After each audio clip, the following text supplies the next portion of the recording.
वृंदावन दास ठाकुर हमारे प्रमुख आचार्यों में से एक, जिनकी कृपा से गौड़ीय वैष्णव वृंदों को श्री चैतन्य भागवत जैसा ग्रंथ मिला, जिसके कारण हम जान पाए। आचार्य वर्ग कहते हैं कि अगर प्रेम भक्ति को जानना हो, भक्ति भी कई प्रकार की होती है, कई प्रकार की भक्ति होती है। ज्ञान मिश्र भक्ति है, कर्म मिश्र भक्ति है, किसी के लिए कर्म ही उसकी भक्ति है, किसी के लिए ज्ञान प्राप्त करना उसकी भक्ति है। लेकिन भगवान के अनुसार भक्ति क्या है और उस भक्ति को किस प्रकार किया जाए, और उस करने योग्य भक्ति में जो सर्वश्रेष्ठ उत्तमा भक्ति, उत्तमा भक्ति मतलब भक्ति में सबसे श्रेष्ठ उत्तम स्तर की भक्ति है, उसका क्या स्वरूप है, इस बात का उदाहरण जीवंत रूप से, प्रैक्टिकल रूप से अगर हमें किसी के आचरण से मिलता है तो वो है श्रीमद् चैतन्य महाप्रभु। प्रेम भक्ति को किस प्रकार से अपने जीवन में उतार करके उस प्रेम भक्ति के क्या लक्षण होते हैं, उस प्रेम भक्ति की क्या क्रियाएं होती हैं, उस प्रेम भक्ति के क्या अनुभव होते हैं, इस बात को जीवंत रूप से अगर एक व्यक्ति को जानना है और उस प्रेम भक्ति को अपने जीवन में उतारना है तो उसे श्री चैतन्य देव का चरित्र अपने जीवन में उतारना होगा। उन चैतन्य देव के चरित्र को जीवंत प्रस्तुत करने वाले, प्रकट करने वाले वृंदावन दास ठाकुर कहते हैं, अनेक भाग्य फले,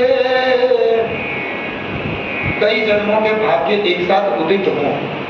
जैसे यहाँ पे एक सूर्य उदित होता है तो इतनी रोशनी हो जाती है, कहते ऐसे अगर करोड़ों सूर्य एक साथ उदित हो जाए किसी के जीवन में तो उसके जीवन में कितना प्रकाश होगा।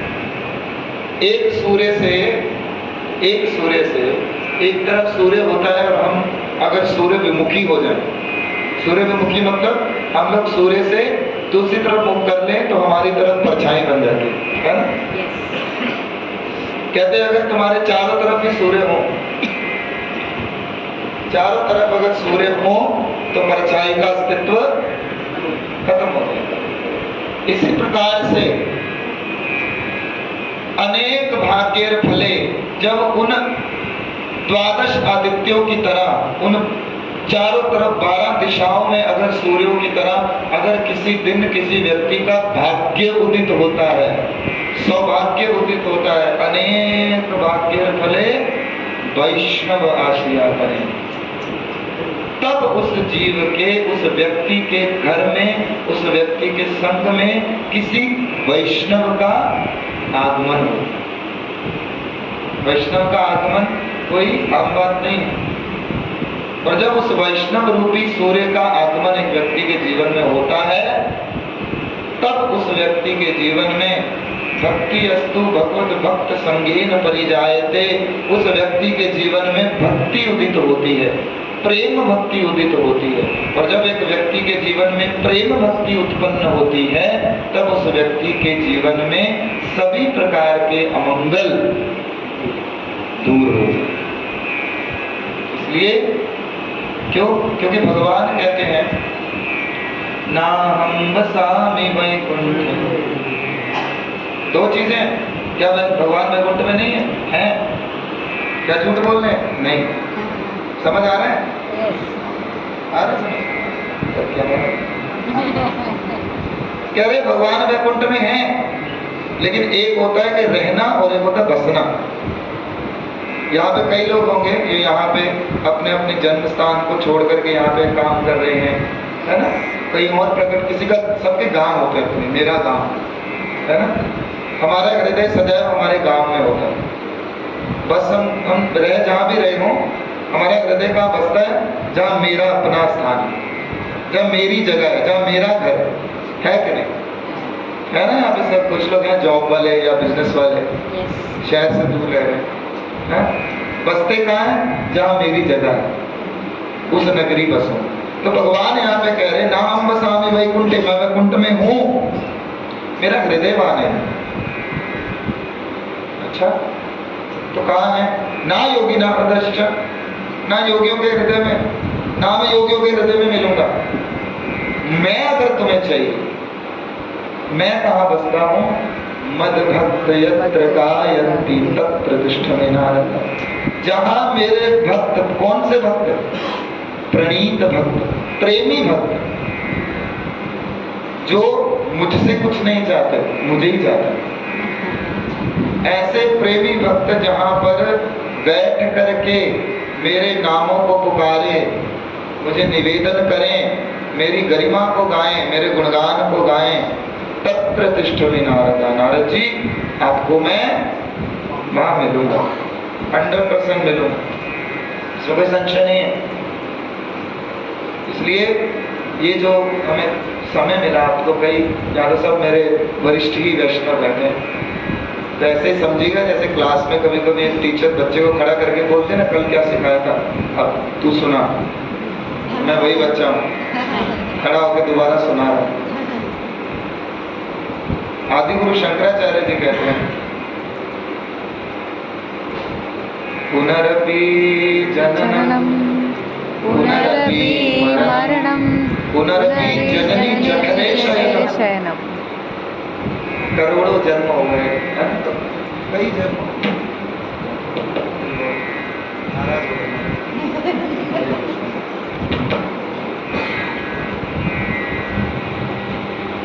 आदि गुरु शंकराचार्य जी कहते हैं कि बार बार हम इस संसार में जन्म लिए, है ना?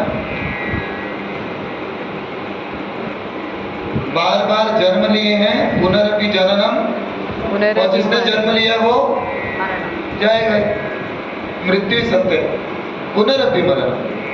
और बार बार बार बार बार पुनरपि जननी, बार बार हम लोग माता के गर्भ में शयन किए हैं। पुनरपि जननी जठरे शयनम। सिर्फ इंसान के ही नहीं, चाहे वो शेर हो, बिल्ली हो, कोई भी जानवर हो, कोई जानवर भी हो, कुछ भी हो, उसके भी गर्भ में हम लोगों ने शयन किया है। हम लोगों ने सिर्फ ये इंसान के गर्भ में शयन नहीं किया, मैं तो बड़े शयन करके आया हूँ, कभी किसी कीट पतंग के, कभी किसी जानवर के, कभी किसी के, पक्षी के, सबके जठर में शयन करके आ गया हूँ। उसके बाद कहते हैं इहम संसारे, क्या है? बहुत दुस्सारे। ये संसार कभी नहीं सुधरा। मेरे कई जन्म हो गए, मैंने सोचा था कि चलो अभी जीवन ठीक हो जाएगा, अगली जनरेशन अच्छी हो जाएगी। मैं अपने 100 साल निभा करके फिर से आया, संसार वही का वही है, 2-4 कदम और आगे चला गया और बुरा हो गया, सुधरा नहीं।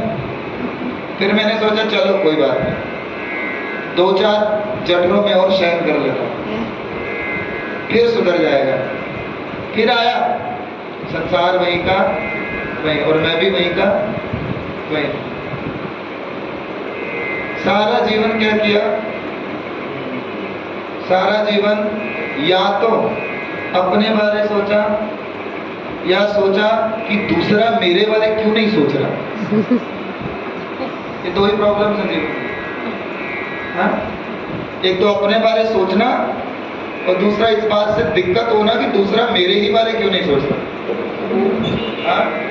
संसार को नाच नाच के भी दिखा दिया, संसार के सामने सारे कर्तव्य कर दिए, कलाबाजी कर दी, संसार को अपने आंसू भी दिखा दिए, रो रो के भी दिखा दिया कि कोई तो मेरी तरफ ध्यान दे। किया कि नहीं किया? है ना? कठपुतली की तरह नाचते रहे, नाचते रहे, नाचते रहे, नाचते रहे, और यही उम्मीद करते रहे कि ये सब मेरे ही बारे सोचे और मैं भी अपने बारे सोचूं, मी एंड माई सेल्फ। इसी में सारा संसार, सारा जीवन मैंने वृथाय जन्म गेलोता, वृथाय जन्म गेलोता। भक्तिविनोद ठाकुर जी कहते हैं जिसने ऐसा जीवन बिताया उसको भक्तिविनोद ठाकुर क्या कहते हैं? से ही पशु बड़ा दुराचारी। वो तो पशु है। वो क्या है? पशु है। उसको मनुष्य मत समझो, वो पशु है। क्यों पशु है? प्रहलाद महाराज कहते हैं 4 प्रकार के कार्य सब करते हैं। आहार निद्रा भय मैथुनम च सामान्य पशुभिर नराणाम। पशु भी और नर इंसान मनुष्य, ठीक है ना, वो सब 4 प्रकार के कार्य करते हैं। आहार खाते, निद्रा सोते, भय अपना बचाव करना, मैथुन जनरेशंस बढ़ाना, जन्म देना। ये 4 प्रकार के कार्य हर कोई कर रहा है, हर कोई कर रहा है।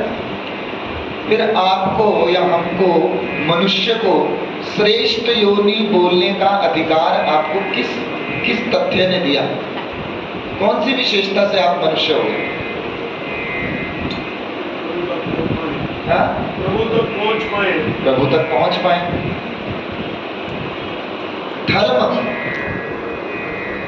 धर्मो ही विशेष क्या है? धर्मो अधिको विशेष। वही धर्म ही, जो व्यक्ति धर्म को नहीं जानता, जो व्यक्ति भगवान की भक्ति को नहीं जानता, जो व्यक्ति भगवान की शरणागति को नहीं जानता, उसको क्या बोला? धर्मो विहीन पशु दिशा। वो व्यक्ति कोई पशु से कुछ खास ऊपर नहीं है। जो व्यक्ति इस भाग्य को अनेक भाग्य फले वैष्णव आसिया गणे काली होवे महोत्सव विलास, जिसके जीवन में वैष्णव आए और उस व्यक्ति ने उन वैष्णवों के आने से प्रेम भक्ति नहीं सीख करके भगवान के नामों को नहीं गाया, अपने जीवन में नहीं उतारा, वो इस महा महोत्सव जो विलास भगवान का, जो प्रेम भक्ति का, आनंद का जो महासमुद्र है, उसके अंदर के गोते नहीं खा पाएगा। वो अपने जीवन में इस मनुष्य जीवन को व्यर्थ करके भगवान के उस प्रेममय समुद्र के एक बूंद को भी प्राप्त नहीं कर पाए। तो आज हमारे पास मौका भी है। आसिया वैष्णव गणे, आप सब वैष्णव यहाँ हो, सब वैष्णव वैष्णवियाँ। जब मैं वैष्णव बोलता हूँ तो माताएं भी बीच में आती हैं, ऑफेंड नहीं होगा। वैष्णव एक आध्यात्मिक एक शब्द है, उसमें वैष्णव वैष्णवी बोलने की जरूरत नहीं, वो आत्मा के स्तर की बात है। तो वैष्णव मतलब सब, अनेक हमारे मेरे भाग्य फले कि आप सब वैष्णव यहाँ पे हो और हम भी यहाँ पे हैं। तो इसमें हमें क्या करना है? महोत्सव विलास करना। कौन सा महोत्सव विलास करना है? आपके एक होता है पुष्पाभिषेक, सुना कभी किसी ने पुष्पाभिषेक?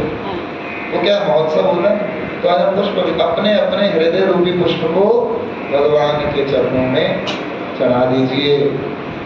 जिसने जिसने अपने अपने हृदय के पुष्प को भगवान के चरणों में चढ़ा दिया,